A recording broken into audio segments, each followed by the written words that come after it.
All right, what's going on, guys? It's your boy Phantom, coming at you again with another comic book haul. Man, oh man, has it been a while since I did one of these. At least it wasn't as big of a break as last time. I know the previous one to the last one was about 2 years, and I just wanted to, you know, give y'all a quick update on what been doing here, or what I've been doing here. I guess it's a better way to say, and a few things have happened since the last comic book haul that I wanted to share with y'all as well. But I hope y'all are doing good. Hope y'all are doing well financially, doing well spiritually, doing well mentally. It's a great day to live, and any day that you wake up, it's always a great day. Um, and first book of the day is Eternal Warrior number 4. Um, I honestly just found this in the $2 bin. I did find 3 copies. I only decided just to get one, just for the sake of it, because I didn't feel like I really needed 3 copies. I think the peak for Bloodsport has already passed, and I don't think that it's going to be of much value in the future. But I always thought this was a cool cover, to say the least. And I figured, hey, if it doesn't go in value, at least I'll have a cool cover to look at. That's my opinion on it. But yeah, a lot of these books that are going to be in the hall today are just books from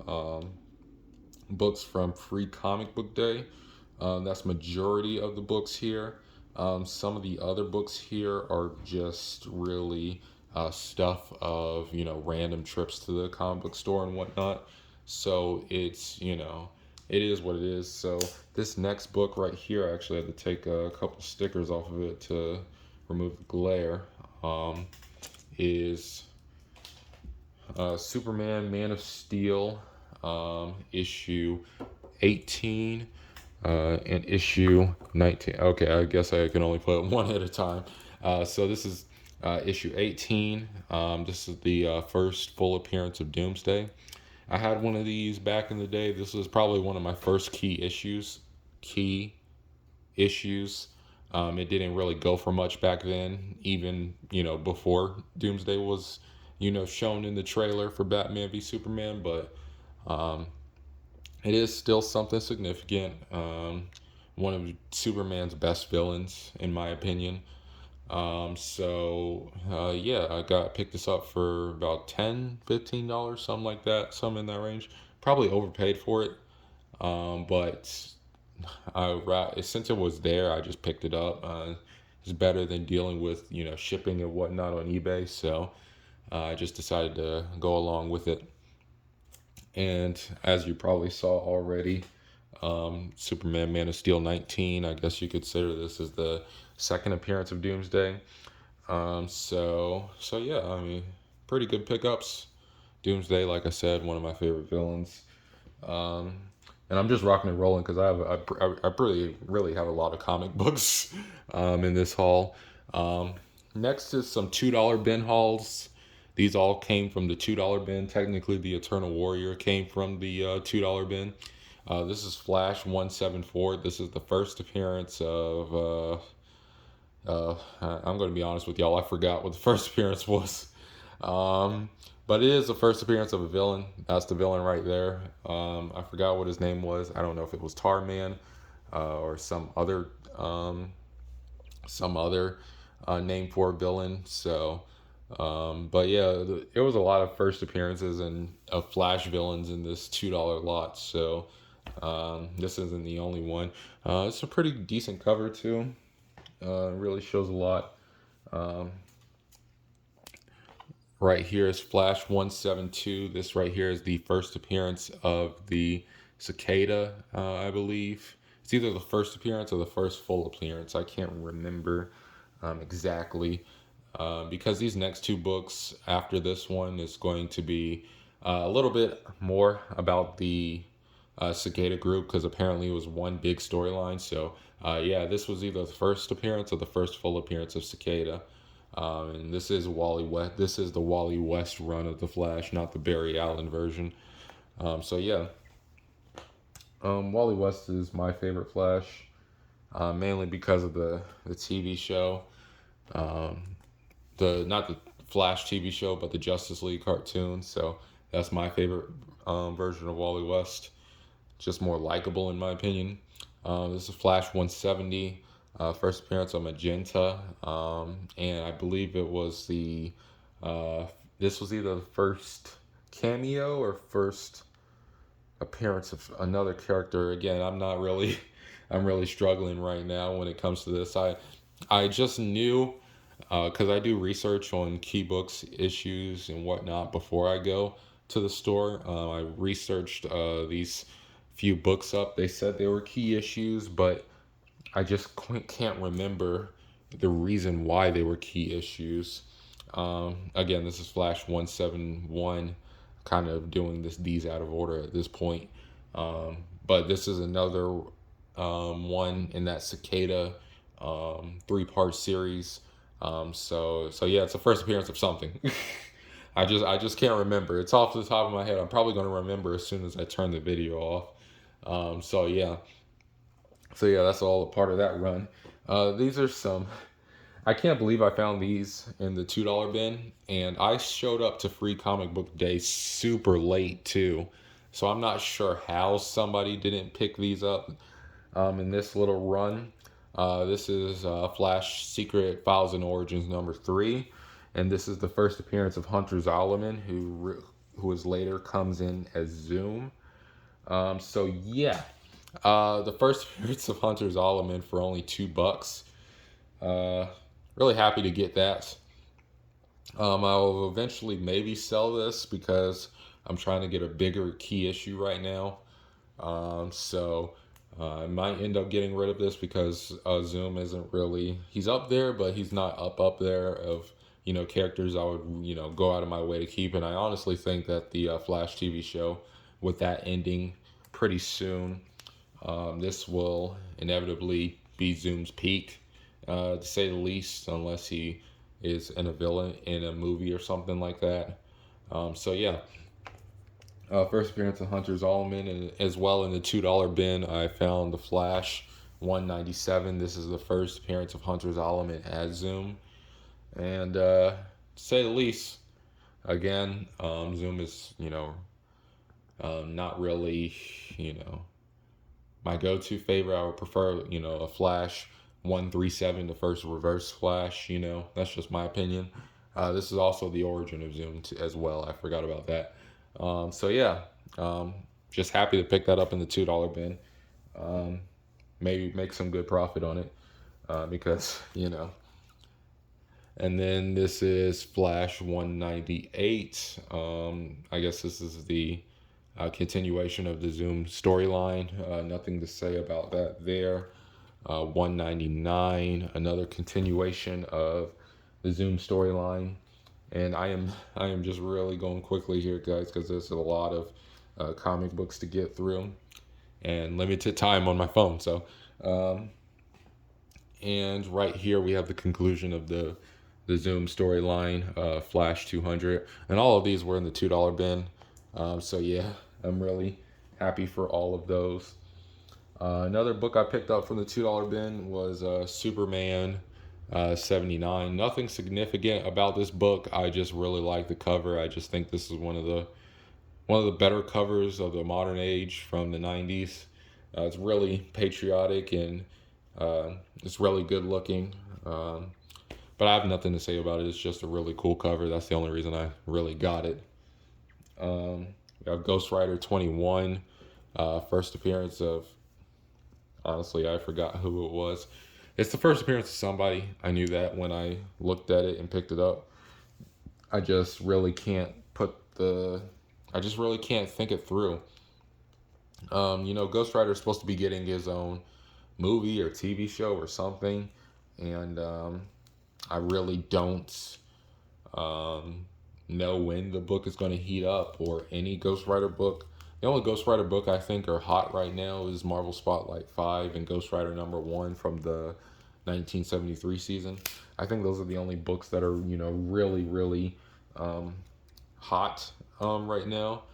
Even though I think it's cooled off a little bit since since all that news came out about him potentially being in the MCU. But hopefully it doesn't. Hopefully it cools off a little bit because I'm trying to get a Marvel Spotlight 5. But for the time being, yeah, this is Ghost Rider 21. On to some more Marvel, we got Fantastic Four, 1 This is actually my second copy. The only reason I'm getting these is because of the potential with the Fantastic Four being in the MCU. This is the first appearance of Terrax. I think he's a Herald of Galactus, and you know, with these random Fantastic Four supervillains, I would just randomly get these first appearance comics because you never know who they're going to come up with in the MCU. They might have Silver Surfer as Galactus's first herald. It might be Terrax. It's just who knows. It really just depends on what Marvel wants to do with the MCU. I think I've heard rumors of them wanting to use Terrax, but nothing is confirmed. And I also got Amazing Spider-Man 346. Nothing significant. Just a Venom cover. I actually really don't like the way they did Venom in this. I really like the Todd McFarlane version of Venom that doesn't have all this whatever things like that. Because Venom is a symbiote. I don't know why he looks like that. So, I mean, I can understand him forming the teeth, but like forming all that slobber and whatnot, it's just weird. Yeah, I really like Todd McFarlane version of Venom a lot better. But it was still, you know, a really decent cover. So yeah.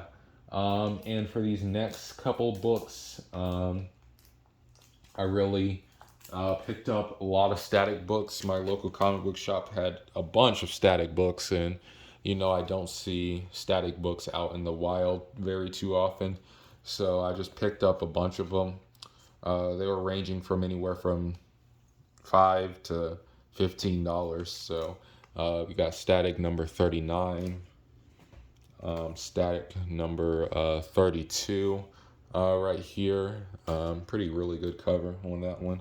We got Static 31 right here. Those of you who know who Static is, one of my favorite superheroes.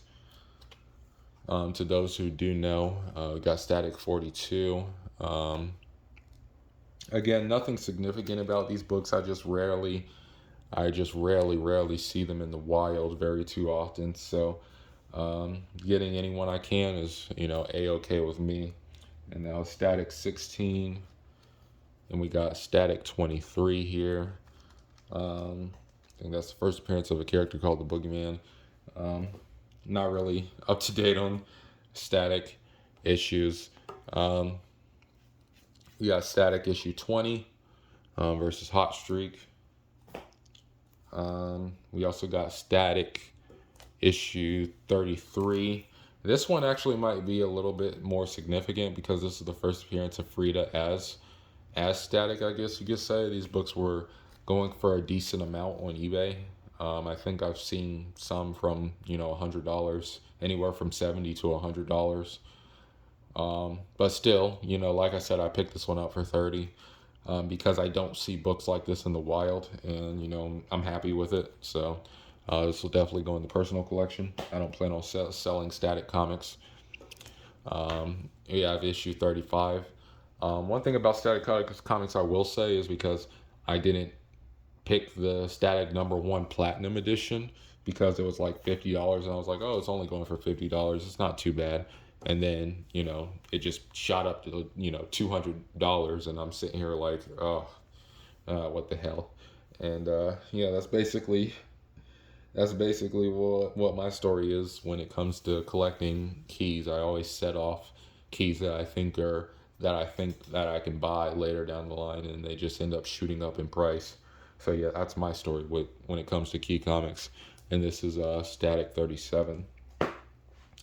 Oh, look at you. I guess this is the big key of the day. We got Fantastic Four, number 52, first appearance of the Black Panther in a CGC 2.0 condition. Not the best looking copy. I mean, I'm happy with it. I was actually looking for this book. I don't know why, but got a huge water stain in the back, but it was still fine to me. I really don't care. I don't know, something about collecting black superheroes nowadays. For me, it's just something I'm interested in. I could have saved this up and bought a Spider-Man book, which is what I really, really like to collect. But considering, this was just sitting there, I just decided to pull the trigger on it. And who knows? Maybe I might have overpaid for it, but like I said, I'm happy with it. And Chadwick Boseman passing and everything only adds to, I don't want to say adds to the value of it, but adds to me and wanting to get it. Um, I've always been the biggest critic of the Black Panther movie, but you know, I saw the second one. I like the second one a lot more better than the first one. Um, but yeah, and this is the most my most prized possession of the day. It's not anything valuable to y'all, I would assume, but it's really valuable to me. Um, this is McFarlane Entertainment issue 1, and you may be wondering what is that? What is this series? And this is my first ever published comic book, and I recently released it. And this is something I've been wanting to do since I was in middle school, and I'm 24 now. So get that. It's been over 10 years. I've been wanting to do this. I never had the artistic imagination to draw figures. Uh, while it sits in my mind, I've always been more of a person who draws, looks at something and then draws. But this is something. So I got an artist, somebody who worked with Grimm Fairy Tales before, and we were able to collab on something to create like a very short story, which introduces a character and hopefully introduces a universe, because I really want to start to put these out there and build on this storyline, because I don't want to end with this. I want to finish this storyline. I want to publish a loadsome of new characters that I think are original, and I think that would be really liked upon the comic community. It's just a matter of getting these out there, because paying, distributing, paying for the artwork, paying for the lettering, paying for distribution, that is really expensive. It really is. And I was thinking of doing this as a test run, a test investment, I guess you could say, and then kickstarting the second issue. But for now, I really want to promote this book. So I will actually be linking the URL to this book digitally down in the description. And if y'all want to buy hard copies of this book, just don't hesitate to PM me. Or you can look on Facebook or Instagram, McFarlane Entertainment, not the Joey style, not the Joey McFarlane Entertainment, but the actual McFarlane Entertainment, the comic book publishing company. And you'll be able to find me on there. Um, but yeah, I'll link the actual comic, the digital version of the comic, in the description, so that way y'all can support me. All feedback is greatly appreciated, positive or negative. I really want to improve in the comic book any way, shape, or form I can. This is just a very short 14-page issue that just introduces a universe and tells a story that I want to tell and build upon. So yeah, we'll start working on issue 2 really soon, and start to kickstart that to start continuing this storyline. Just want to give y'all guys a preview of what's in the book. I have another copy here because I really am selling these, starting to sell these.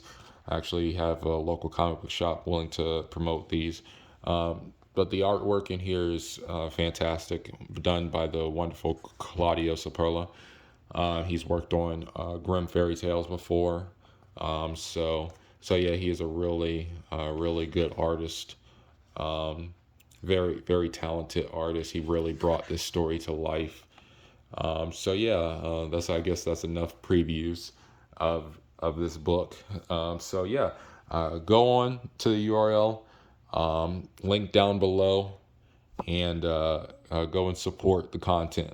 I would really appreciate it if you guys would just, give a brother a chance now. Give a brother a chance, guys. Help support small businesses. But yeah, this is definitely, without a doubt, my most proudest achievement. Because I've worked long and hard for this, over 10 years, for this story, and now I'm seeing it come to life right now, and that really, really gives me hope for this. And I would really greatly appreciate it if you guys, took the time to read the comic book, and just give a little support to a guy. So yeah, that's running 20 minutes. Wow. Even though when I'm fast tracking, I'm still taking up a lot of time. But thanks to you guys for all the support. Um, I'll be publishing some game content soon.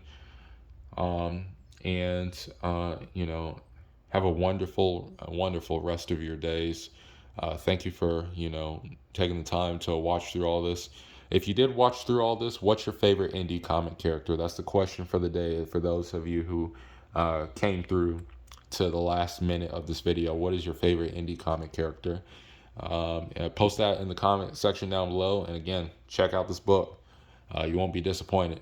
This has been your boy, the Black Phantom. Peace.